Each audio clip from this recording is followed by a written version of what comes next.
Imagine for a moment that everything you've been taught about money is a lie. That all the advice you have received, work hard, save diligently, follow the rules, captures only a fraction of the truth.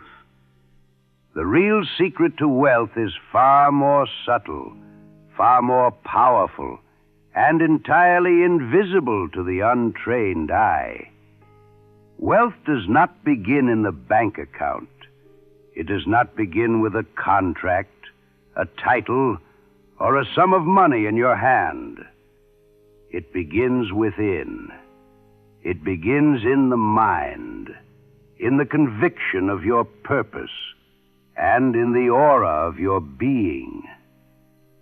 It begins with the way you think, feel, and carry yourself, long before fortune appears externally.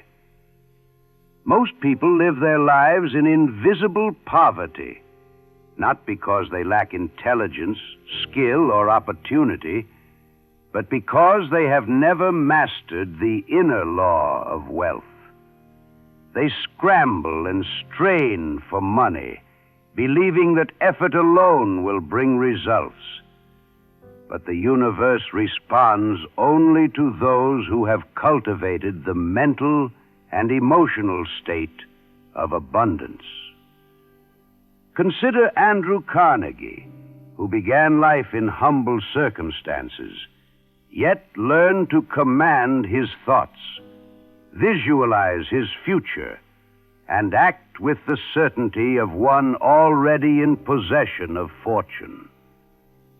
Consider Henry Ford, who dreamed of an empire of automobiles long before the first assembly line ever moved. Consider the men and women of history who achieved greatness. They became wealthy in mind, heart, and character first, and the world responded to their invisible authority. This is the law that few understand. The world responds to who you are, not to what you want. Money does not chase desire. It chases faith, purpose, and alignment. It chases the individual whose mind and aura are prepared to receive it. So I ask you, what signal are you broadcasting? Is it one of fear, doubt, and scarcity? Or is it a signal of abundance, confidence, and certainty, so strong that opportunity and fortune cannot resist it? In this teaching, I will reveal 4 essential principles, laws of wealth, that will elevate your mind, your aura, and your capacity to attract abundance. You will learn how to practice the feeling of wealth now. Remove the forces that diminish your energy. Release the old self that repels prosperity, and claim the power that allows opportunity to flow effortlessly to you. By the end of this lesson, you will see why most men and women toil endlessly and achieve little, while the prepared few command wealth and success effortlessly. You will understand the hidden law of prosperity and the method by which imagination, character, and faith are transformed into tangible fortune. And the question is simple. Are you ready to stop waiting for wealth to arrive? Are you ready to become the kind of person wealth cannot ignore? If so, listen carefully, for what you are about to learn is not theory. It is law. Once mastered, it will change your mind, your energy, and the way the universe responds to you forever. First, practice the feeling of wealth now. Ask yourself this question: how can I practice the feeling of wealth today? Not tomorrow, not when the contract is signed, not when the coins have accumulated in my pocket. Today. For too long, men and women have believed that wealth is earned only after labor, sacrifice, and patience. They wait for proof outside themselves, for circumstances to validate their worth. But the truly wealthy know a secret that is invisible to most. Wealth begins within. It is a state of mind, a vibration, an internal authority that prepares you to receive the fortune that is already seeking you. Consider the path of men who rose from humble beginnings to the pinnacles of success. Andrew Carnegie, a poor boy in a small Scottish home, imagined himself a man of influence, leadership, and abundance long before the first dollar came into his hand. He acted wealthy, dressed with dignity, spoke with purpose, made decisions with confidence, as if the riches of the world were already his. He did not wait for the world to give him permission. He claimed it internally, and the world eventually reflected that claim externally. This is what I call aura training. Every thought you nurture, every feeling you entertain, every decision you make, either strengthens your aura or diminishes it. When you practice the feeling of wealth now, through gratitude, certainty, and dignity, you are sending a signal that cannot be ignored.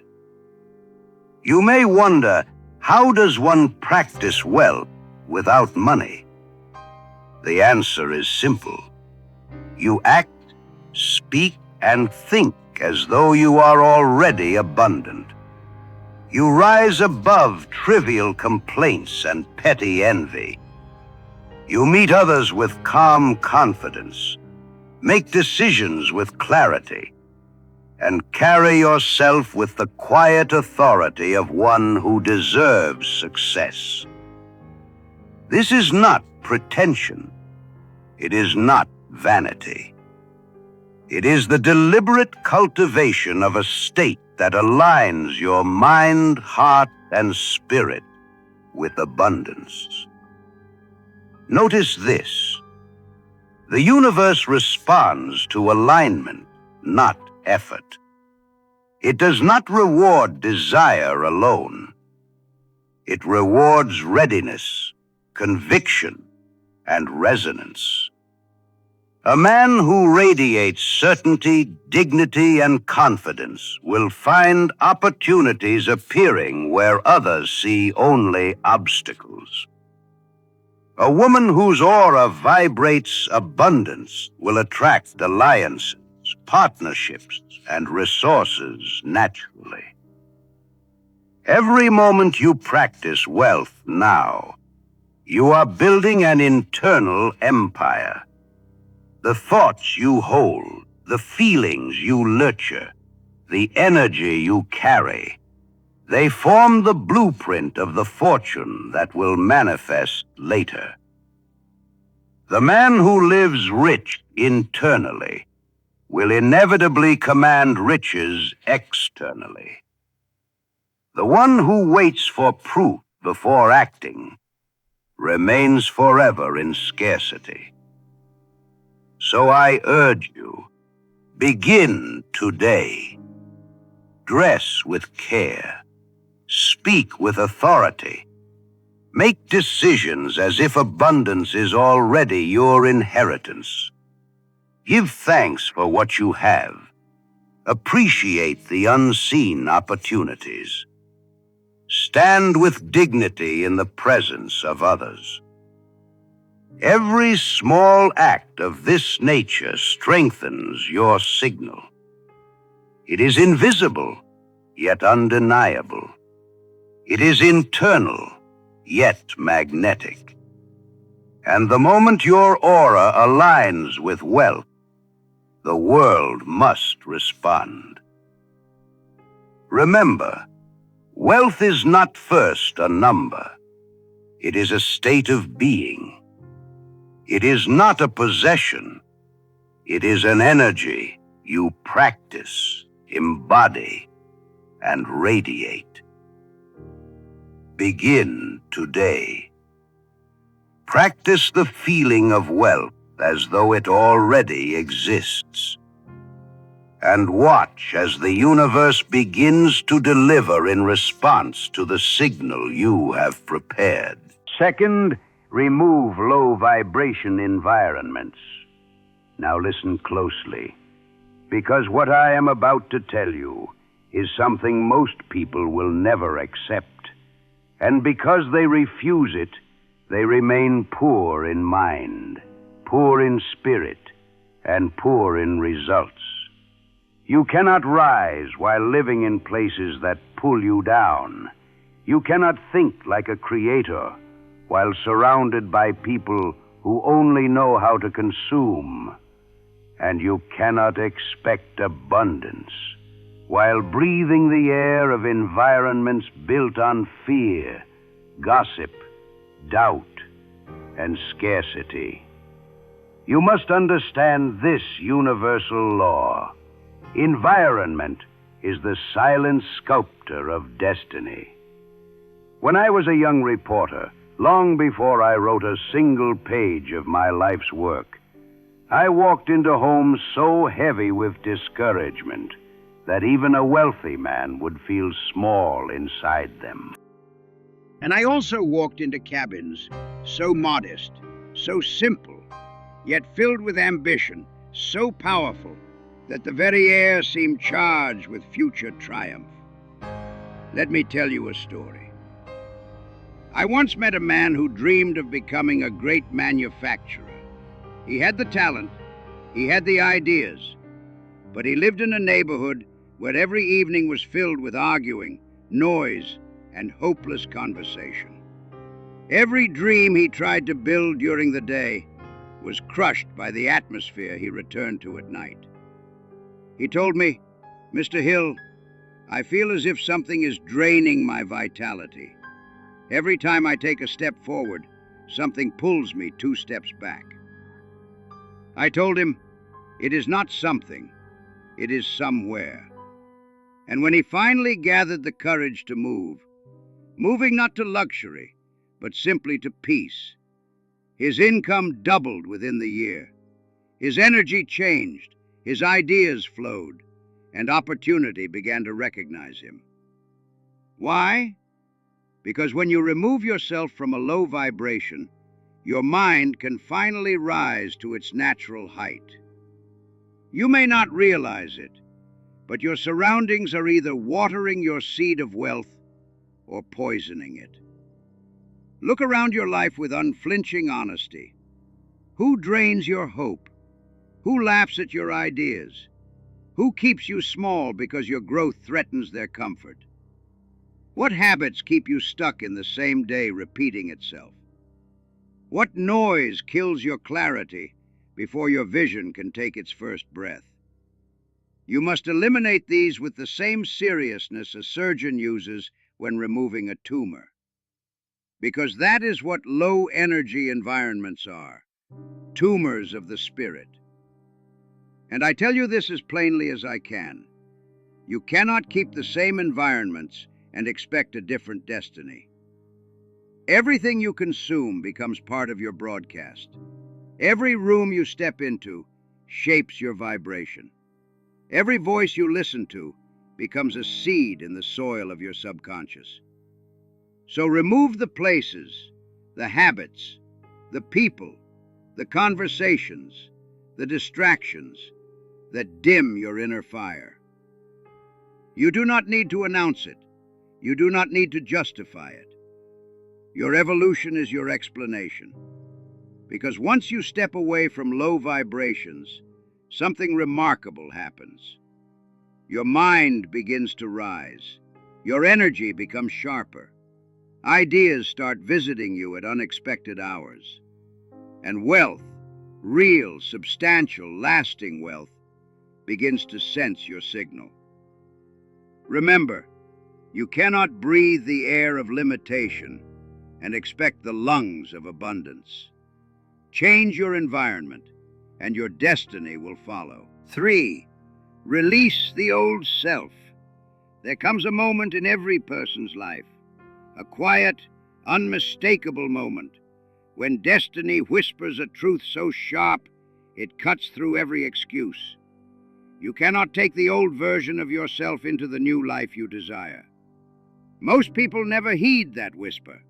They cling to an identity built from fear, from failure, from childhood wounds, from the opinions of people who had no vision themselves. They cling to a self that was shaped in survival, and then wonder why they never arrive at success. I learned this lesson early in my studies. I met a young man, intelligent and quick-minded, whose ambition far exceeded his circumstances. But every time an opportunity approached him, he shrank, not physically, but spiritually. He would say, "Mr. Hill, I fear I am not ready." And I told him, "You are ready, but the man who keeps answering life's call is not the man who desires greatness. It is the ghost of who you used to be. The old self, your wounded self, your doubting self, your hesitant self, has a way of stepping forward whenever life tries to hand you something greater. It says, 'Not yet, not you, not possible.' And so life agrees. Because life will never give you what you do not believe you can hold. I once wrote that your only limitations are the ones you set up in your own mind. But what I did not say loudly enough is this: those limitations belong to the old identity, not the new one you are becoming. You see, the old self is built from memory. The new self is built from imagination. And the two cannot coexist on the same path. Let me give you an example. 2 men approached me many years ago. Both wanted to become successful merchants. The first man began studying new methods, reading new books, meeting new minds. But he insisted on keeping all his old habits. He feared change. He feared discomfort. He feared shedding the version of himself that the world recognized. He failed. The second man did something far more radical. He reinvented himself before success ever arrived. He changed the way he spoke. He changed the way he carried himself. He changed his wardrobe, his routine, his circle, his vocabulary, his inner dialogue. He said to me, "I am stepping into the shoes of the man I intend to become." Within 2 years, he surpassed every competitor in his district. Why? Because wealth did not change him. He changed before wealth arrived. This is the secret most people overlook. Wealth is not attracted to who you are. It is attracted to who you are willing to become. And to become that person, you must release the version of yourself that was built in scarcity, fear, and self-protection. You must let go of the identities shaped by past failures, the habits that numb your potential, the stories you tell yourself when no one is listening, the belief that you must stay small to be accepted, the fear of being seen in your full power. Understand this deeply. The old self will try to negotiate. It will beg to stay. It will whisper, "Change slowly, change later, change only when success comes." Do not bargain with it.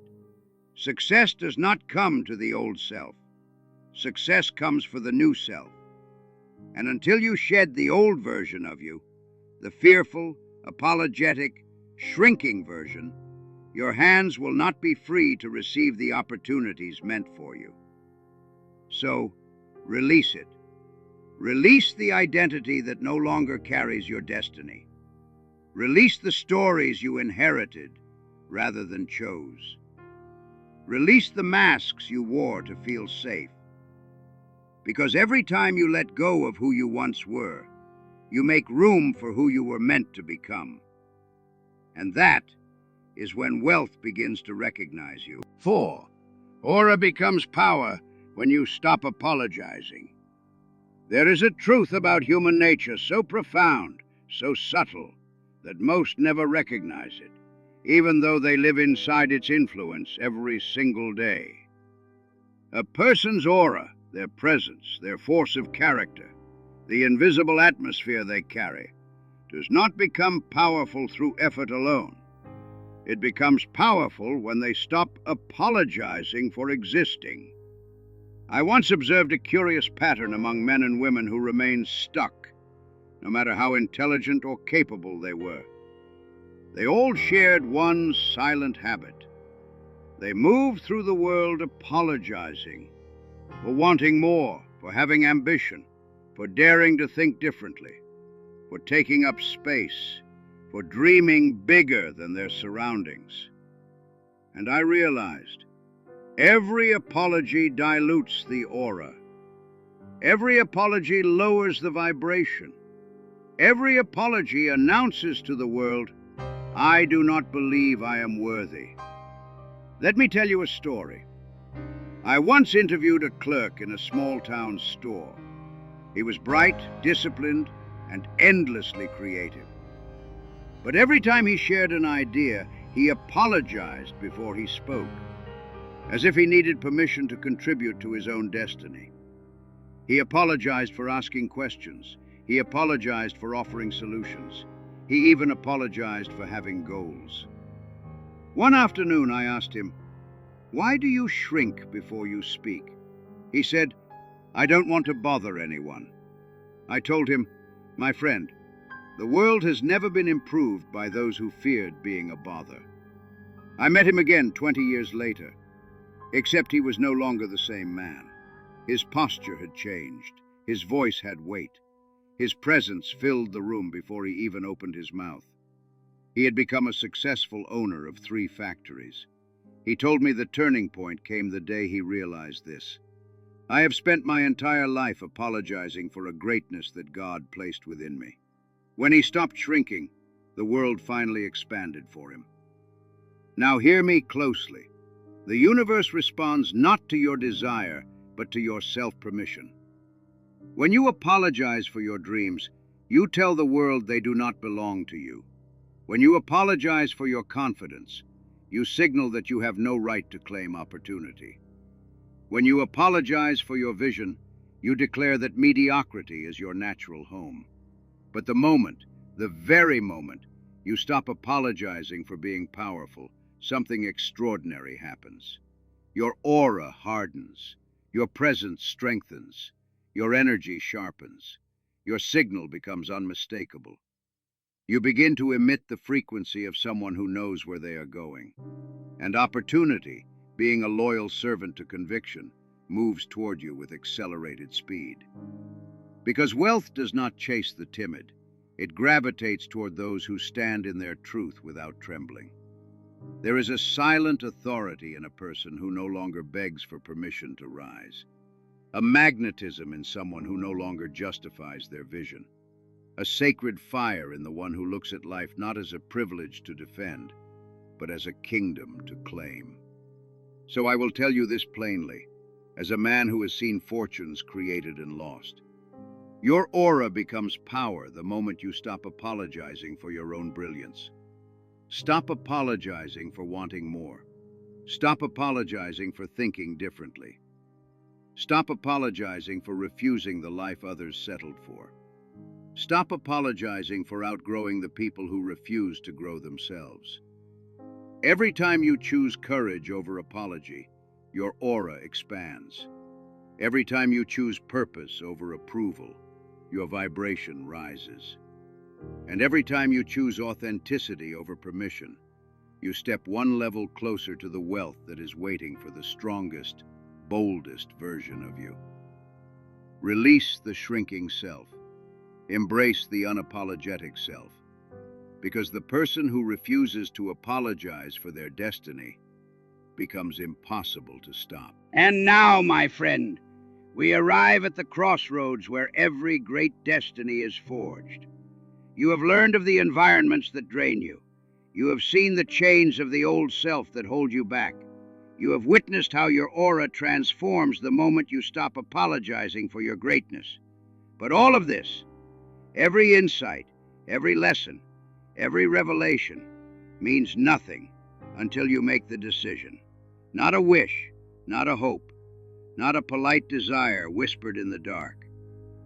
I am speaking of the kind of decision that burns behind the eyes, that straightens the spine, that tells the universe, I will no longer live as the shadow of myself. I will rise as the architect of my destiny. This is the moment where ordinary lives split from extraordinary ones. This is the moment where the timid step aside and the determined step forward. This is the moment where the man or woman you were dies, and the one you were meant to become is finally born. Understand this. The world does not respond to hesitation. The world does not reward indecision. The world does not bend for the unsure. But it will bend. It will open. It will rearrange itself for the one who moves with conviction. I have seen men rise from poverty to riches, not because they had resources, but because they had resolve. I have seen women transform their entire futures, not because circumstances changed, but because their self-concept did. I have seen destinies rewritten the moment a person dared to declare, enough, I choose greatness. So now, I turn to you. Stand tall in your new identity. Cut the cords to the environments that shrink you. Release the ghosts of who you used to be. Walk into every room without apology, without hesitation, without shrinking your own light.